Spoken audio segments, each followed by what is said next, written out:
For the first time ever, Punxsutawney Phil is a Punxsutawney father. This year's Cadbury Easter Bunny is a raccoon, and this food fight just became an award-winning photo. What's up? I'm Greg Ott, and here on your daily news refresh, we cover all sorts of weird and interesting news stories each and every day. We've got 3 varietals coming up from the animal kingdom today. But before we get going, give us a hot subscribe at the News Refresh on YouTube to get more of our stuff. Thanks. So back on Groundhog Day in February, the seer of seers himself, Punxsutawney Phil, predicted an early spring as he didn't see his shadow. Now, no offense to Phil here, but maybe he's losing his 138-year-old predictive qualities, because nobody seems to have been expecting him to become a father like he just did. On Facebook Wednesday, where the Punxsutawney Groundhog Club Inner Circle makes posts, because Punxsutawney Phil does not speak, they announced that Phil and his wife Phyllis have given birth to 2 healthy baby groundhogs. Yes, as observed by the official Punxsutawney Phil frequently asked questions, Phil has a wife named Phyllis, but she's destined to die,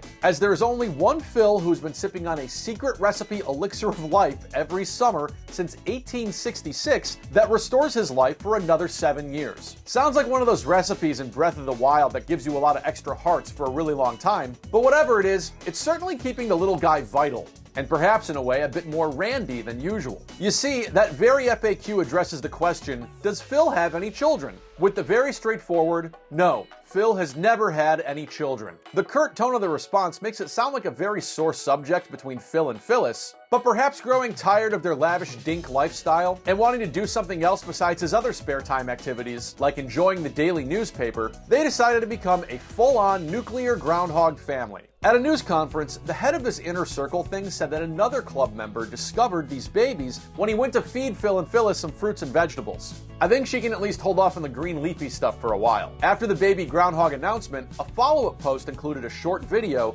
showing off the 2 siblings. And in the comments, eager observers were willing to share their thoughts. Jennifer Hartley wished congratulations to the happy groundhog family. Amy Shoup shouted from the hilltop, "You have to name them Philomena and Brian, please!" And Ruth Batol poured cold water on the entire thing, stating, "They're the next weather groundhogs telling us 6 more weeks of winter when we have 6 more weeks of winter. Any way you look at it, just a money scam." I mean, Time Magazine website did once observe that Groundhog Day brings in more than $1 million to Punxsutawney's local economy every year. But if you think spending money on a hotel in Pennsylvania so you can wake up early to watch a groundhog make a weather prediction is some sort of huge cash grab, hey, you do you. Anyway, Phil and Phyllis have long lived in climate-controlled digs at a local library, but now that their family has doubled in size, they're set to soon be moved to a larger home. As for the little groundhogs themselves, the names and genders have yet to be revealed for either of them. But these Nepo babies shouldn't expect any sort of leg up from their dad as they ascend the career ladder as adults. As noted explicitly in the FAQ, over the years, there has only been one Punxsutawney Phil. Maybe the little ones can become social media managers or something.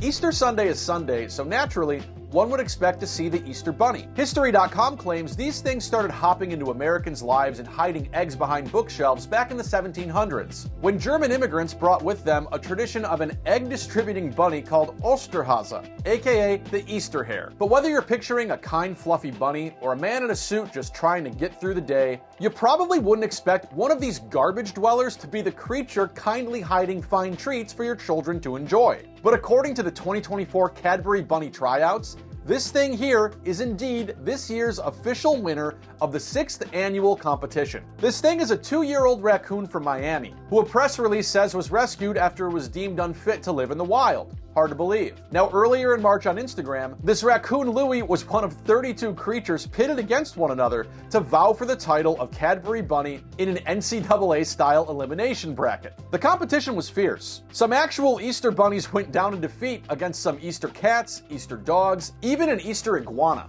But Louie ended up making it through the Cream 16, Excellent 8, Final Fur, and one last head-to-head vote with a cat named Loki. But the people voted, the raccoon won, and to the victor go the spoils. Louie will go on to receive $7,000 of prize money, plus he'll be featured in a 2025 Cadbury Bunny Tryout commercial. You think he'd be better suited for an ad about trash bags, but hey, I'm not a judge.